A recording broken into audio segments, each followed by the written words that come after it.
ദൈവനാമത്തിന് മഹത്വം ഉണ്ടായിരിക്കട്ടെ. ലോകക്രമത്തെക്കുറിച്ചും അതോടൊപ്പം തന്നെ ബൈബിൾ പ്രതിപാദിക്കുന്ന 2 കൊയ്ത്തുകാലത്തെക്കുറിച്ചുമുള്ള ഒരു വീഡിയോ ആണ് ഈ ചെയ്യുന്നത്. മത്തായി 16:28 വായിച്ചു കഴിഞ്ഞാൽ, മനുഷ്യപുത്രൻ തന്റെ രാജ്യത്തിൽ വരുന്നത് കാണുവോളം മരണം ആസ്വദിക്കാത്തവർ ചിലർ ആ നിൽക്കുന്നവരിലുണ്ടെന്ന് സത്യമായിട്ടും കർത്താവ് പറഞ്ഞിരുന്നു. അതുകൊണ്ട് തന്നെ ആ ഒരു തലമുറയിൽ തന്നെ കർത്താവിന്റെ വരവുണ്ടായി എന്നുള്ളത് നമുക്ക് പുതിയ നിയമത്തിന്റെ അടിസ്ഥാനത്തിൽ മനസ്സിലാക്കാനായിട്ട് സാധിക്കും. കർത്താവ് പറഞ്ഞ ആ ഒരു കാലഘട്ടം മുതൽ ഇന്ന് വരെയുള്ള ലോകക്രമങ്ങളെക്കുറിച്ചും ഇനി വരുവാനുള്ള ലോകത്തെക്കുറിച്ചുമാണ് ഈ ഒരു വീഡിയോ ചർച്ച ചെയ്യുന്നത്. കർത്താവിന്റെ കാലം മുതൽ ഇന്ന് വരെ ഉണ്ടായ 3 ലോകക്രമങ്ങളെക്കുറിച്ചും ഇനി വരുവാനുള്ള ഒരു ലോകക്രമത്തെക്കുറിച്ചുമാണ് ഈ ഒരു വീഡിയോ പറയുന്നത്. പുറപ്പാട് പുസ്തകം 23-ാം അധ്യായവും 34-ാം അധ്യായവും വായിക്കുമ്പോൾ ഒരു വർഷത്തിൽ തന്നെ 2 വിളവെടുപ്പുള്ളതായിട്ട് നമുക്ക് കാണുവാനായിട്ട് സാധിക്കും. ആദ്യഫലം എടുക്കുന്ന കൊയ്ത്തു പെരുന്നാളും ആണ്ടറുതിയിൽ കായ്കനി പെരുന്നാളും ആചരിക്കണമെന്ന് പുറപ്പാട് 23:18 പറയുന്നുണ്ട്. അതോടൊപ്പം പുറപ്പാട് 34:22 വായിച്ചാൽ ആദ്യ ഫലോത്സവമായ വാരോത്സവവും ആണ്ടറുതിയിൽ കായ്കനി പെരുന്നാളും നീ ആചരിക്കണം. ഈ പറഞ്ഞിരിക്കുന്നത് പോലെ തന്നെ ഒരു വർഷത്തിൽ 2 കൊയ്ത്തുള്ളതുപോലെ തന്നെ അല്ലെങ്കിൽ 2 വിളവെടുപ്പുള്ളതുപോലെ തന്നെ ബൈബിളിൽ 2 കാലഘട്ടങ്ങളിലേക്കുള്ള സ്വർഗരാജ്യ പ്രവേശനത്തെക്കുറിച്ച് കൂടി പറഞ്ഞിരിക്കുന്നു എന്നാണ് ഞാൻ മനസ്സിലാക്കുന്നത്. അതിനെക്കുറിച്ച് അടുത്ത സ്ലൈഡുകളിൽ കാണിക്കാം. ഒന്നാമത്തെ ലോകക്രമം എന്ന് നമ്മൾ ഇവിടെ വിളിക്കുന്നത് കർത്താവിന്റെ പരസ്യ ശുശ്രൂഷ കാലഘട്ടത്തെയാണ്. ഒന്നാമത്തെ ലോകക്രമം അവസാനിക്കുന്നത് കർത്താവിന്റെ 2ാമത്തെ വരവോടുകൂടിയാണ്. കർത്താവിന്റെ 2ാമത്തെ വരവും അതോടൊപ്പം തന്നെ യഹോവയുടെ ദിവസം എന്ന പഴയ നിയമത്തിലും പുതിയ നിയമത്തിലും പ്രവചനമുള്ള ആ ഒരു കാലഘട്ടത്തിൽ ഒന്നാമത്തെ ലോകക്രമം അവസാനിച്ച് 2ാമത്തെ ലോകക്രമമായ കർത്താവിന്റെ മില്ലിനിയൽ കിങ്ഡം തുടങ്ങുന്നു എന്ന് നമുക്ക് മനസ്സിലാക്കാനായിട്ട് സാധിക്കും. മാത്യു 13:49 വായിച്ചാൽ, അങ്ങനെ തന്നെ ലോകാവസാനത്തിൽ സംഭവിക്കും. ദൂതന്മാർ പുറപ്പെട്ട് നീതിമാന്മാരുടെ ഇടയിൽ ദുഷ്ടന്മാരെ വേർതിരിച്ച് തീച്ചുളയിലിട്ട് കളയും. ഇത് മാത്യു 13 പറഞ്ഞിരിക്കുന്ന ഒരു ഉപമയാണ്. മത്തായി 13:40 ലോകാവസാനത്തിൽ എന്ന് പറയുന്നത് ഇതേ ലോകക്രമത്തിന്റെ അല്ലെങ്കിൽ AD 70 കർത്താവ് വരുന്ന ആ ഒരു കാലഘട്ടത്തിലുള്ള ലോകാവസാനത്തെ കുറിച്ചാണ് പറഞ്ഞിരിക്കുന്നത്. ദാനിയേൽ പ്രവചനം വായിച്ചാൽ അന്ത്യകാലം വരെ ഈ വചനങ്ങൾ അടച്ചു വെക്കുവാൻ പുസ്തകത്തിന് മുദ്രയിടുക എന്ന് ദാനിയേലിനോട് പറയുന്നത് നമുക്ക് കാണാം. അതോടൊപ്പം തന്നെ വെളിപ്പാട് പുസ്തകത്തിലേക്ക് വരുമ്പോൾ ഒന്നാമത്തെ ലോകക്രമം അവസാനിക്കുന്ന ഒരു കാലഘട്ടം ആയതുകൊണ്ട് തന്നെ സമയം അടുത്തിരിക്കയാൽ ഈ പുസ്തകത്തിലെ പ്രവചനം മുദ്രയിടരുതെന്ന് വെളിപ്പാട് 22:10 നമുക്ക് വായിക്കാനായിട്ട് സാധിക്കും. പൗലോസിന്റെ ലേഖനത്തിലും പത്രോസിന്റെ ലേഖനത്തിലും ഒന്നാമത്തെ ലോകക്രമം, അതായത് ആ ഒരു ലോകത്തിന്റെ അവസാനമാണ്, അതായത് സ്വർഗരാജ്യം മില്ലിനിയൽ കിങ്ഡം ഭൂമിയിലേക്ക് വരുന്നു അല്ലെങ്കിൽ ദൈവം ഭൂമിയിൽ 1000 വർഷം ഭരിക്കുവാൻ പോകുന്നതിന് മുന്നോടിയായിട്ട് ഒന്നാമത്തെ ലോകം അവസാനിക്കുന്നു അല്ലെങ്കിൽ ലോകക്രമം അവസാനിക്കുന്നു എന്നുള്ളതിനെ കുറിച്ചുള്ള അനേകം വാക്യങ്ങൾ നമുക്ക് കാണുവാനായിട്ട് പറ്റും. എന്നാൽ എല്ലാത്തിന്റെയും അവസാനം സമീപിച്ചിരിക്കുന്നു, ആകയാൽ പ്രാർത്ഥനയ്ക്ക് സുബോധമുള്ളവരും നിർമ്മതരുമായിരിപ്പിൻ എന്ന് നമുക്ക് 1 പത്രോസ് 4:7 കാണുവാനായിട്ട് പറ്റും. കർത്താവ് ഒലിവ് മലയിൽ ഇരിക്കുമ്പോൾ ശിഷ്യന്മാർ ചോദിക്കുന്നുണ്ട്, ഇവയൊക്കെ എപ്പോൾ സംഭവിക്കും എന്നും നിന്റെ വരവിനും ലോകാവസാനത്തിനും അടയാളം എന്തെന്നും പറഞ്ഞു തരണമെന്ന് അപേക്ഷിച്ചു.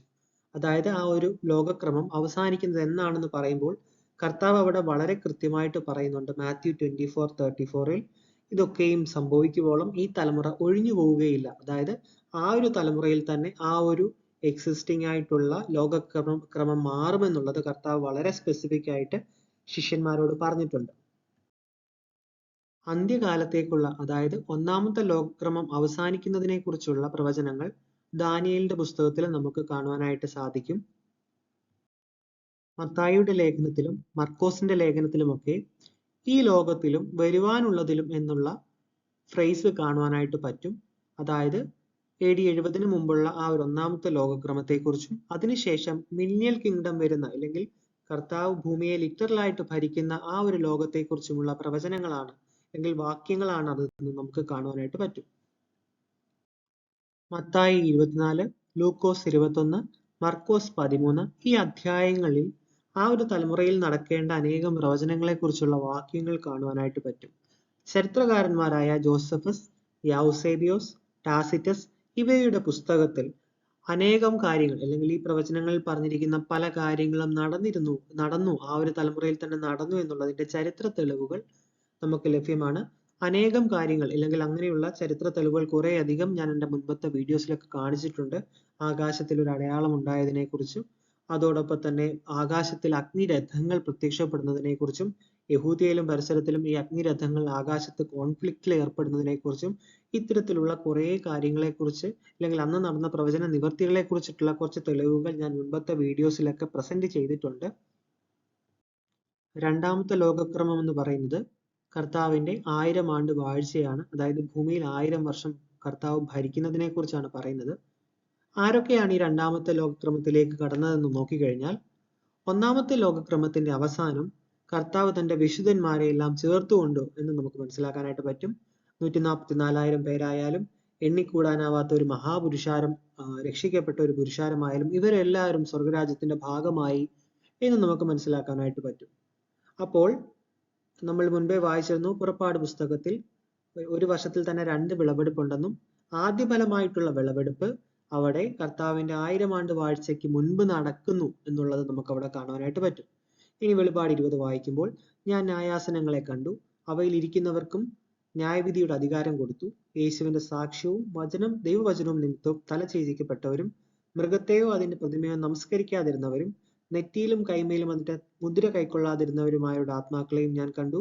അവർ ജീവിച്ച് 1000 ആണ്ട് ക്രിസ്തുവിനോട് കൂടി വാണു. മരിച്ചവരിൽ ശേഷമുള്ളവർ 1000 ആണ്ട് കഴിയുവോളം ജീവിച്ചില്ല. ഇത് ഒന്നാമത്തെ പുനരുത്ഥാനം. ഒന്നാമത്തെ പുനരുത്ഥാനത്തിൽ പങ്കുള്ളവൻ ഭാഗ്യവാനും വിശുദ്ധനുമാകുന്നു. അവരുടെ മേൽ രണ്ടാം മരണത്തിന് അധികാരമില്ല. അവർ ദൈവത്തിനും ക്രിസ്തുവിനും പുരോഹിതന്മാരായി ക്രിസ്തുവിനോട് കൂടെ 1000 ആണ്ട് വാഴും. 5-ാമത്തെ വാക്യം വായിച്ചാൽ മരിച്ചവരിൽ ശേഷമുള്ളവർ 1000 ആണ്ട് കഴിയുവോളം ജീവിച്ചില്ല എന്ന് കാണാനായിട്ട് പറ്റും.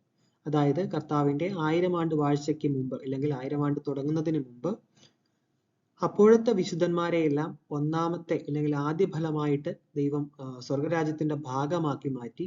എന്നാൽ നോഹയുടെ കാലത്തിലും അല്ലെങ്കിൽ കർത്താവിന്റെ കാലത്തിന് മുമ്പും കർത്താവ് ഭൂമിയിൽ മനുഷ്യനായിട്ട് അവതരിക്കുന്നതിന് മുമ്പുമൊക്കെ തെറ്റ് ചെയ്ത് മരിച്ചുപോയവർക്ക് ഈ 1000 ആണ്ടിന് ശേഷം പിന്നീട് ഒരു അവസരം കൂടി കൊടുക്കുന്നു എന്നുള്ളതാണ് ഞാൻ മനസ്സിലാക്കുന്നത്.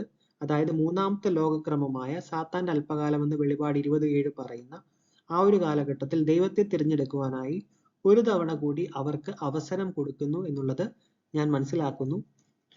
അപ്പോൾ അവരുടെ പ്രവൃത്തി വെച്ചിട്ടാണ്, അല്ലെങ്കിൽ സാത്താന്റെ അല്പകാലത്തിൽ അവർ ദൈവത്തെ തിരഞ്ഞെടുക്കുന്നുണ്ടോ ഇല്ലയോ എന്നുള്ളത് പ്രവൃത്തി വെച്ചിട്ട് ഫൈനൽ ജഡ്ജ്മെന്റ് സമയത്താണ് അവർക്ക് രണ്ടാം മരണത്തിന് അവരുടെ മേൽ അധികാരമുണ്ടോ ഇല്ലയോ എന്ന് തീരുമാനിക്കപ്പെടുന്നത്. അതായത് സാത്താന്റെ അല്പകാലഘട്ടത്തിൽ അല്ലെങ്കിൽ അവർക്ക് രണ്ടാമതൊരു അവസരം ലഭിച്ച ആ ഒരു കാലഘട്ടത്തിൽ അവർ ദൈവത്തെ തിരഞ്ഞെടുത്താൽ അവർ നിത്യരാജ്യത്തിലേക്ക് പോവുകയും അല്ലെങ്കിൽ ശിക്ഷാവിധി ഉണ്ടാവുകയും ചെയ്യുമെന്നുള്ളതാണ് ഞാൻ മനസ്സിലാക്കുന്ന ഒരു പോയിന്റ്. മൂന്നാമത്തെ ലോകക്രമം എന്ന് മുൻപേ പറഞ്ഞത് സാത്താന്റെ അല്പകാലമാണ്. 1000 ആണ്ട് കഴിയുവോളം ജാതികളെ വഞ്ചിക്കാതിരിപ്പാൻ അവനെ അഗാധതയിൽ തള്ളിയിട്ട് അടച്ചുപൂട്ടുകയും മീതെ മുദ്രയിടുകയും ചെയ്തു. അതിനുശേഷം അവനെ അല്പകാലത്തേക്ക് അഴിച്ചുവിടേണ്ടതാകുന്നു. 1000 ആണ്ട് കഴിയുമ്പോഴോ സാത്താനെ തടവിൽ നിന്ന് അഴിച്ചുവിടും. അതായത് സാത്താനെ 1000 വർഷം കർത്താവിന്റെ ഭരണത്തിന് ശേഷം പിന്നെയും അഴിച്ചുവിടുന്ന ഒരു കാലഘട്ടത്തിലാണ്, അതായത് ഈ മൂന്നാമത്തെ ലോകക്രമത്തിന്റെ കാലഘട്ടത്തിലാണ് നമ്മളെന്നാണ് ഞാൻ മനസ്സിലാക്കുന്നത്. കാരണം കർത്താവ് ആ തലമുറയിൽ തന്നെ വരുമെന്നും രാജ്യം സ്ഥാപിക്കുമെന്നും നമുക്കറിയാം. കർത്താവ് അങ്ങനെ പറഞ്ഞിരുന്നതാണ്. അതിനുശേഷമുള്ള സാത്താന്റെ അല്പകാലഘട്ടത്തിലാണ് നമ്മൾ ഇപ്പോഴെന്നാണ് നമ്മൾ മനസ്സിലാക്കുന്നത്. ഇത് അവസാനിക്കുന്നത് ഒരു ഗോഗ് മാഗോഗ് യുദ്ധത്തോടു കൂടിയാണ്. അത് വെളിപാട് 20:8-9 വാക്യം വായിച്ചാൽ മനസ്സിലാക്കാനായിട്ട് പറ്റും. മൂന്നാമത്തെ ലോകക്രമത്തിൽ, അതായത് സാത്താന്റെ അല്പകാലം എന്ന് പറയുന്ന ഒരു കാലഘട്ടത്തിൽ സാത്താൻ അനേകം മാറ്റങ്ങൾ ഈ ഭൂമിയിൽ കൊണ്ടുവരാൻ ശ്രമിച്ചു. ഒന്ന്, ഓരോ നാട്ടിലും ഉള്ള ആൾക്കാർ അല്ലെങ്കിൽ അവരുടെ ഓർമ്മകളിൽ നിന്ന് കിങ്ഡത്തെ കുറിച്ചുള്ള അറിവുകൾ നശിപ്പിക്കുവാൻ വേണ്ടി അവിടുത്തെ പുസ്തകങ്ങളും അങ്ങനെയുള്ള കാര്യങ്ങളും ഒക്കെ തകർത്ത് കളഞ്ഞു. ഇസ്ലാമിക് അല്ലെങ്കിൽ യൂറോപ്യൻ അധിനിവേശം വഴി ഓരോ നാട്ടിലെയും സംസ്കാരങ്ങൾ നശിപ്പിച്ചു കളഞ്ഞതായിട്ട് കാണുവാനായിട്ട് പറ്റും. അതോടൊപ്പം തന്നെ യുദ്ധങ്ങൾ നടത്തി കുട്ടികളെ അല്ലെങ്കിൽ അവരുടെ മാതാപിതാക്കളിൽ നിന്ന് അകറ്റി ഈ ഓർമ്മകളൊന്നും ഇല്ലാത്ത അല്ലെങ്കിൽ കിങ്ഡത്തെക്കുറിച്ച് അറിവില്ലാത്ത സ്ഥലങ്ങളിൽ കൊണ്ട് വളർത്തുന്നതായിട്ടും ഒക്കെയുള്ള അനേകം സിനിമകൾ അതിനെക്കുറിച്ചുണ്ട്. ഓർഫൻ പ്രിൻസ് എന്ന് ചുമ്മാ സെർച്ച് ചെയ്ത് നോക്കിയാൽ മതി. അതോടൊപ്പം തന്നെ മഡ് ഫ്ലഡ്, റീസെറ്റ്, ഇത്തരം കാര്യങ്ങളൊക്കെ അനേകം സംഭവങ്ങൾ നമുക്ക് ഒരു മൂന്നാമത്തെ ഒരു ലോകക്രമത്തിന്റെ ഭാഗമായിട്ട് നടന്നതായിട്ട് കാണുവാനായിട്ട് പറ്റും. ഒഫീഷ്യൽ ആയിട്ട് ഈ മൂന്നാമത്തെ ലോകക്രമം തുടങ്ങുന്നത് ജൂലൈ 4, 1776 ആണ്. അതിന് കാരണം ഔദ്യോഗികമായിട്ട് അമേരിക്കയുടെ ഇൻഡിപെൻഡൻസ് ആണെന്ന് പറയുന്നുണ്ടെങ്കിലും സ്റ്റാച്യു ഓഫ് ലിബർട്ടി കണ്ടവർക്കറിയാം അതൊരു വെളിച്ച തോതിനാണ്. ലിബർട്ടി അല്ലെങ്കിൽ സ്വാതന്ത്ര്യം കിട്ടി, ലോക്കിൽ നിന്ന് പുറത്തു വന്നു എന്നുള്ളത് സാത്താനെ ചങ്ങലയിൽ നിന്ന് അഴിച്ചുവിട്ടതിന്റെ സിംബോളിക് ആയിട്ട് കാണിച്ചിരിക്കുകയാണെന്ന് നമുക്ക് മനസ്സിലാക്കാനായിട്ട് പറ്റും. അതോടൊപ്പം തന്നെ 250 വർഷമാണ് ഇൻ കേസ് സാത്താന്റെ അല്പകാലമെങ്കിൽ, അല്ലെങ്കിൽ ഔദ്യോഗികമായിട്ട് ന്യൂ വേൾഡ് ഓർഡർ എന്ന് പറയുന്നതാണെങ്കിൽ 2026 2027 ഒക്കെ വളരെ പ്രാധാന്യത്തോടു കൂടി, അല്ലെങ്കിൽ ന്യായവിധിക്ക് അല്ലെങ്കിൽ ദൈവത്തിന് ഭൂമിയിലുള്ള ന്യായവിധിയുടെ ഒക്കെ ഒരു കാലഘട്ടമാണ് എന്ന് എൻ്റെ ഒരു കണക്കൂട്ടലാണ്. അങ്ങനെയാണെന്ന് ഉറപ്പിച്ച് പറയുകയല്ല, എങ്കിലും വളരെ പ്രാധാന്യത്തോടു കൂടി കരുതേണ്ട കുറെ വർഷങ്ങളാണിതെന്ന് ഞാൻ മനസ്സിലാക്കുന്നു. ലെഫ്റ്റ് സൈഡിൽ താഴെ കാണിച്ചിരിക്കുന്നത് ക്യാബേജ് ബേബീസ് എന്ന് പറയുന്ന ഒരു കോൺസെപ്റ്റ് ആണ്. അത് പഴയ പോസ്റ്റ് കാർഡിലും അങ്ങനെയുള്ള കാര്യത്തിലൊക്കെ, അല്ലെങ്കിൽ കാർട്ടൂണുകളിലൊക്കെ കാണിച്ചിട്ടുണ്ട്. കിൻഡർ ഗാർഡൻ എന്ന് പറയുന്ന വാക്ക് പോലും ഇത്തരത്തിലൊരു കാര്യത്തിൽ നിന്ന് ഇവോൾവ് ചെയ്ത് വന്നതാണ്. അതിന് പ്രത്യേകത എന്തെന്ന് വെച്ചാൽ, ഒന്നാമത്തെ പുനരുത്ഥാനത്തിൽ പങ്കെടുക്കാത്തവർ, അല്ലെങ്കിൽ നോഹയുടെ കാലം മുതൽ മരിച്ചവരോ അല്ലെങ്കിൽ അങ്ങനെയുള്ളവർക്ക് പിന്നീട് ഒരു ചാൻസ് കിട്ടുന്നത്, അല്ലെങ്കിൽ അവർ ഭൂമിയിൽ കിങ്ഡത്തിന് ശേഷം പിന്നെയും ഭൂമിയിൽ വരുന്നത് ഇങ്ങനെ ക്യാബേജ് ബേബീസ് ആയിട്ടാകാം എന്നുള്ള ഒരു അഭിപ്രായം ഞാൻ കണ്ടതുകൊണ്ടാണ് ആ ഒരു ഇമേജ് ഇട്ടത്.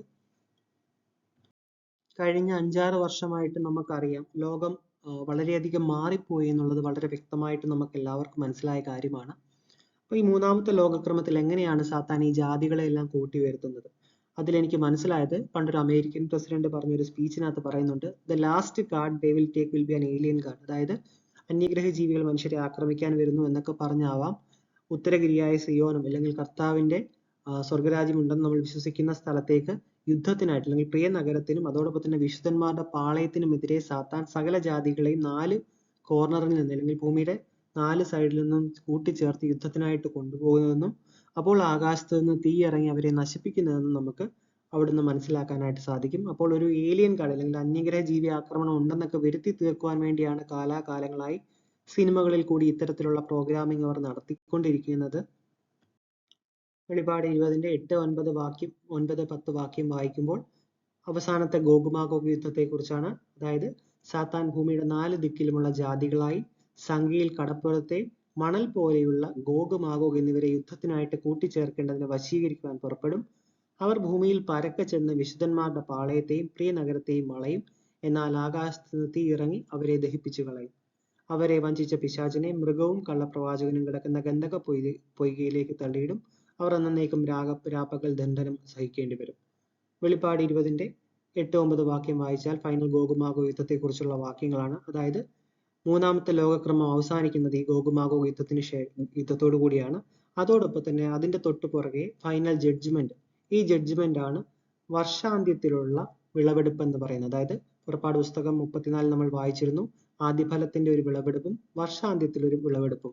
അപ്പോൾ ഈ ഫൈനൽ ജഡ്ജ്മെന്റിന് ശേഷമുള്ളത് വർഷാന്ത്യത്തിന് വിളവെടുപ്പിന് സമാനമായിട്ട്, അല്ലെങ്കിൽ മനുഷ്യരുടെ നല്ലവരെയും ചീത്തവരെയും വേർതിരിക്കുന്ന, അല്ലെങ്കിൽ ഒരു വിളവെടുപ്പ് തന്നെയാണ് അവിടെ നടക്കുന്നത്. ഫൈനൽ വൈറ്റ് ത്രോൺ ജഡ്ജ്മെന്റ് എന്ന് പറയുന്നത്.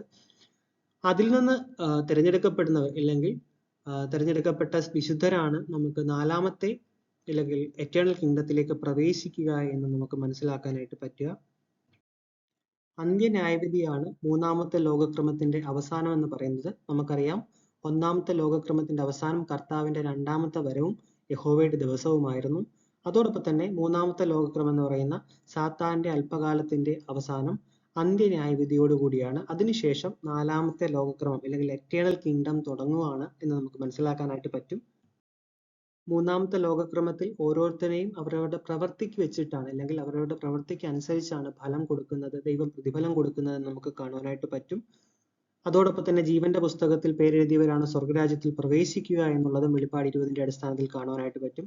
വെളിപ്പാട് 21-ലേക്ക് വരുമ്പോൾ 4-ാമത്തെ ലോകക്രമത്തെ കുറിച്ച് അവിടെ പറയുന്നുണ്ട്. സിംഹാസനത്തിൽ നിന്ന് ഒരു മഹാശബ്ദം പറയുന്നതായി ഞാൻ കേട്ടത്, ഇതാ മനുഷ്യരോടുകൂടെ ദൈവത്തിന്റെ കൂടാരം, അവൻ അവരോടുകൂടെ വസിക്കും, അവർ അവന്റെ ജനമായിരിക്കും, ദൈവം താൻ അവരുടെ ദൈവമായി അവരോട് കൂടെ ഇരിക്കും. അവൻ അവരുടെ കണ്ണിൽ നിന്ന് കണ്ണുനീരെല്ലാം തുടച്ചു കളയും. ഇനി മരണം ഉണ്ടാകുകയില്ല, ദുഃഖവും മുറവിളിയും കഷ്ടതയും ഇനി ഉണ്ടാകുകയില്ല. ഒന്നാമത്തേത് കഴിഞ്ഞുപോയി. സിംഹാസനത്തിൽ ഇരിക്കുന്നവൻ ഇതാ ഞാൻ സകലവും പുതുതാക്കുന്നു എന്ന് അരുളി ചെയ്തു. എഴുതുക, ഈ വചനം വിശ്വാസയോഗ്യവും സത്യവുമാകുന്നു എന്ന് അവൻ കൽപ്പിച്ചു. അതായത് 4-ാമത്തെ ലോകക്രമത്തിലേക്ക് വരുമ്പോൾ ഏദനിൽ മനുഷ്യർക്ക് നഷ്ടപ്പെട്ട നിത്യജീവനും ജീവന്റെ വൃക്ഷത്തിന്റെ ഫലവും ഈ അങ്ങനെ നഷ്ടപ്പെട്ട എല്ലാം നമുക്ക് ദൈവം തിരിച്ചു തരുന്നതായിട്ടും എറ്റേണൽ കിങ്ഡത്തിലേക്കുള്ള പ്രവേശനവുമാണ് 4-ാമത്തെ ലോകക്രമം എന്ന് മനസ്സിലാക്കാനായിട്ട് സാധിക്കും. എല്ലാവരും ഈ ഒരു കാലഘട്ടത്തിന്റെ പ്രത്യേകത കൂടുതൽ മനസ്സിലാക്കി കൂടുതൽ പ്രാർത്ഥിക്കുക.